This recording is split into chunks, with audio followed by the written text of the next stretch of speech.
Hello everyone. तो आज का हमारा टॉपिक है मॉर्ले मिंटो रिफॉर्म, जिसे इंडियन काउंसिल एक्ट 1909 भी बोलते हैं। मॉर्ले मिंटो रिफॉर्म्स जो है वो उसे इम्प्लीमेंट किया जाता है through the Indian council act 1909 का।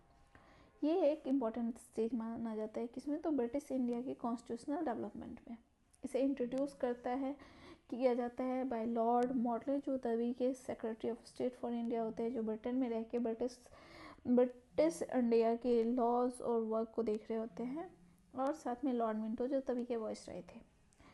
तो ये रिफॉर्म्स लाने के पीछे का मेन वजह ये था कि गवर्नेंस में जो है इंडियन पार्टिसिपेशन को इंक्रीज करवाना, लेकिन without transferring real political power. तो ब्रिटिशर्स का मेन ऑब्जेक्टिव था कि रिफॉर्म लाया तो जाए, लेकिन साथ में कंट्रोल के साथ लाया जाए। अब बैकग्राउंड की बात करें तो इसके मेन ऑब्जेक्टिव कि इसके पीछे का रीज़न क्या था, लाने का रीज़न क्या था। एक तो ये था कि ये रिफॉर्म उस टाइम आया जब इंडिया में इंटेंस पॉलिटिकल अनरेस्ट और ग्रोइंग नेशनलिज्म था, ठीक है। और 1885 में क्या होता है कि इंडियन नेशनल कांग्रेस का फॉर्मेशन होता है, और जो ये लगातार कॉन्स्टिट्यूशनल रिफॉर्म्स की डिमांड कर रही होती है। मतलब कि कांग्रेस चाहती थी कि इंडियंस को लॉ मेकिंग प्रोसेस में ज़्यादा रोल मिले। अब तीसरा पॉइंट ये है कि साथ ही में 1905 में पार्टीशन ऑफ बंगाल होता है, और ये स्वदेशी मूवमेंट और मास प्रोटेस्ट को है ना काफ़ी ट्रिगर करता है। इससे ब्रिटिश गवर्नमेंट पर प्रेशर बहुत बढ़ने लगता है, और इस वजह से क्या होता है, ब्रिटिश गवर्नमेंट को जो है रिवॉल्यूशनरी नेशनलिज्म के स्प्रेड होने का डर सताने लगता है। मतलब वायलेंट और एक्सट्रीमिस्ट मूवमेंट बढ़ने जब लगता है तो लगता है कि ये ब्रिटिश इंडिया के लिए, ब्रिटिशर्स के लिए सही नहीं है। इसके साथ ही जो शिमला डेपुटेशन 1906 में आता है, जिसे लीड कर रहा होता है आगा खान, वो जो है सेपरेट इलेक्टोरेट्स और वेटेज फॉर मुस्लिम की बात करते हैं, जिससे ब्रिटिश जो है कांग्रेस यूनिटी को वीकेंड करने के लिए एक तरह से एक्सेप्ट भी कर लेते हैं। और गोपाल कृष्ण गोखले जो हैं वो डोमिनियन स्टाइल सेल्फ गवर्नमेंट की डिमांड रखते हैं। तो बेसिकली जो ये रिफॉर्म लाया जाता है, डिज़ाइन किया जाता है, उसके पीछे का पर्पस रहता है अपीज करना मॉडरेट को, साथ ही एक्सट्रीमिस्ट जो होते हैं उसको अलग करना, और मुस्लिम लॉयल्टी को कल्टीवेट करना। की प्रोविजंस में हम देखते हैं लेजिस्लेटिव काउंसिल का एक्सपेंशन होता है। जो सेंट्रल और प्रोविंशियल लेजिस्लेटिव काउंसिल है उसको बढ़ाया जाता है। सेंट्रल काउंसिल में जो है मेंबर्स को इंक्रीज किया जाता है 16 टू 60 टू 69 मेंबर के अराउंड। प्रोविंशियल काउंसिल में भी मेंबर्स को बढ़ाया जाता है।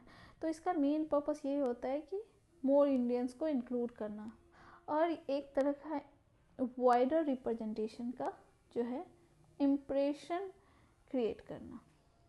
इसका रियल पावर से कोई लेना देना नहीं होता, ये बस एक दिखावा के लिए, वाइडर रिप्रेजेंटेशन के लिए लाया जाता है।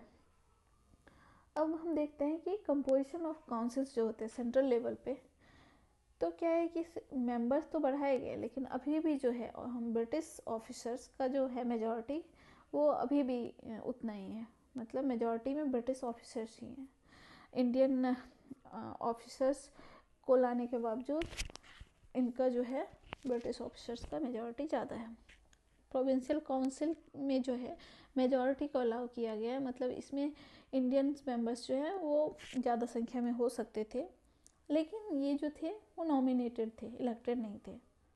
इसलिए कह सकते हैं कि जो रियल पावर था वो अभी भी ब्रिटिशर्स के पास ही था। इनडायरेक्ट इलेक्शन को इंट्रोड्यूस करवाया जाता है इस एक्ट के थ्रू, लेकिन मेंबर्स जो थे वो डायरेक्टली इलेक्ट नहीं होते थे पीपल के द्वारा। इसके लिए जो है पहले लोकल बॉडी जो है इलेक्टोरल कॉलेज को इलेक्ट करते थे, और इलेक्टोरल कॉलेज जो है वो प्रोविंशियल काउंसिल के मेंबर को इलेक्ट करते थे। इसके बाद जो प्रोविंशियल मेंबर्स होते थे वो तब जाके सेंट्रल मेंबर्स को इलेक्ट करते थे। तो ये एक कॉम्प्लेक्स सिस्टम था, जिसकी वजह से ना इसमें कोई रियल रिप्रेजेंटेशन नहीं था, यानी कि जो रियल मासेस थी, पीपल्स थे, उनका डायरेक्ट कोई कनेक्शन नहीं था। अब इसके साथ ही सेपरेट इलेक्टोरेट्स फॉर मुस्लिम को लाया जाता है, इंट्रोड्यूस करवाया जाता है। मुस्लिम जो है वो मुस्लिम कैंडिडेट के लिए ही वोट कर सकते थे। साथ ही मुस्लिम वोटर्स जो थे सिर्फ मुस्लिम रिप्रेजेंटेटिव को ही इलेक्ट कर सकते थे, और जो मुस्लिम वोटर्स के लिए इनकम क्वालिफिकेशन था वो भी हिंदूज़ के कंपेयर में कम रखा गया था। तो हम कह सकते हैं कि इस एक्ट के बाद जो है ये एक्ट जो है ऑफिशियली इंट्रोड्यूस करता है कम्युनल पॉलिटिक्स इन इंडिया, और इसलिए लॉर्ड मिंटो को बोला जाता है father of communal electorate. Class और स्पेशल रिप्रेजेंटेशन की बात करें, जो सेपरेट रिप्रेजेंटेशन था वो दिया गया था landlords, British capitalist, chamber of commerce, university and presidency corporation. इससे यही इंश्योर करवाया जाता था कि जो एलिट और लॉयल ग्रुप्स हैं वही रिप्रेजेंटेशन दे सकते हैं, कोई कॉमन पीपल नहीं कर सकता था। इसके साथ ही जो इंक्रीज किया गया इंडियन रिप्रेजेंटेशन लेजिस्लेटिव काउंसिल में, जो इंक्रीज किया गया इंडियन को लार्ज नंबर, तो इसके थ्रू ही जो है इलेक्टिव प्रिंसिपल जो है फर्स्ट टाइम रिकॉग्नाइज किया जाता है। वैसे रिप्रेजेंटेशन देखे तो वो कम्युनिटी और क्लास बेस्ड था, इक्वालिटी बेस्ड नहीं था।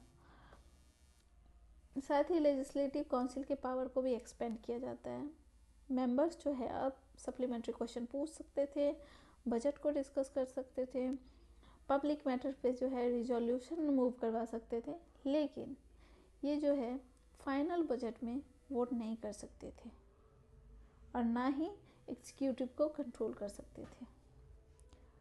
अब बात करते हैं कि एग्जीक्यूटिव काउंसिल्स में इंडियन को इंट्रोड्यूस करवाना। तो फर्स्ट टाइम जो है इंडियंस को अपॉइंट किया गया था एग्जीक्यूटिव काउंसिल में इस एक्ट के थ्रू, और सत्येंद्र प्रसाद मिश्रा जो है वो पहले first Indian law member of the viceroy's executive council बनते हैं। ये एक तरह से देखा जाए तो सिंबॉलिक इंक्लूजन था, कोई रियल पावर से की बात नहीं करता है। इसके साथ ही कोई रिस्पॉन्सिबल गवर्नमेंट नहीं था, क्योंकि एग्जीक्यूटिव जो था अभी भी जो है लेजिस्लेचर के लिए रिस्पॉन्सिबल नहीं था। गवर्नर जनरल और गवर्नर्स के पास अभी भी वीटो पावर्स थे, इसलिए कह सकते हैं कि ब्रिटिश कंट्रोल जो है अभी भी पहले के जैसा ही था। सिग्निफिकेंस की बात करें तो ये एक्ट जो है इंट्रोड्यूस करता है इलेक्टोरल पॉलिटिक्स और रिप्रेजेंटेटिव इंस्टीट्यूशन इन इंडिया। मतलब पहली बार इलेक्शन और रिप्रेजेंटेशन का कॉन्सेप्ट है। साथ ही जो है इंडियंस को गवर्नेंस का पॉलिटिकल ट्रेनिंग और एक्सपीरियंस जो है मिला। ठीक है, लोग काउंसिल में बैठकर लॉ और एडमिनिस्ट्रेशन पर डिस्कस करने लगे। साथ ही ये रिफॉर्म जो है कॉलोनियल पॉलिसीज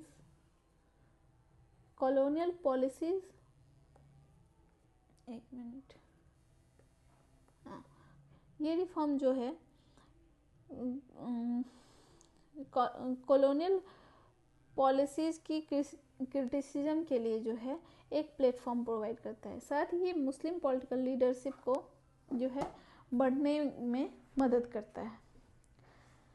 साथ ही जो बाद में लेटर रिफॉर्म्स आने वाले थे 1999, 1935 के लिए एक जो है कॉन्स्टिट्यूशनल बेस प्रोवाइड करता है, और जो लेजिस्लेटिव काउंसिल्स का जो है रोल उसको थोड़ा सा मजबूत करता है, क्योंकि अब वो डिस्कस कर सकते थे, बजट, सप्लीमेंट्री क्वेश्चन पूछ सकते थे।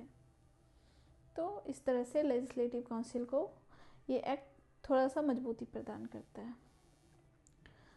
अब कंक्लूजन की बात करें तो मॉर्ले मिंटो रिफॉर्म्स जो था वो एक कॉन्ट्राडिक्टरी माइलस्टोन्स था। मतलब कि ये रिप्रेजेंटेटिव पॉलिटिक्स को इंट्रोड्यूस तो करता है, लेकिन साथ ही जो है कम्युनल डिवीजन की बात करता है और रिस्पॉन्सिबल गवर्नमेंट को डिनाइड करता है।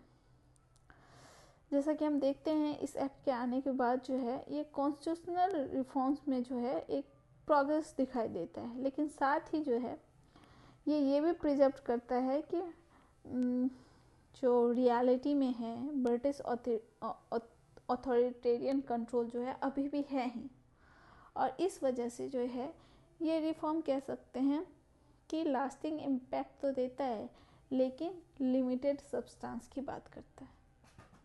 आज के लिए इतना ही। Thank you.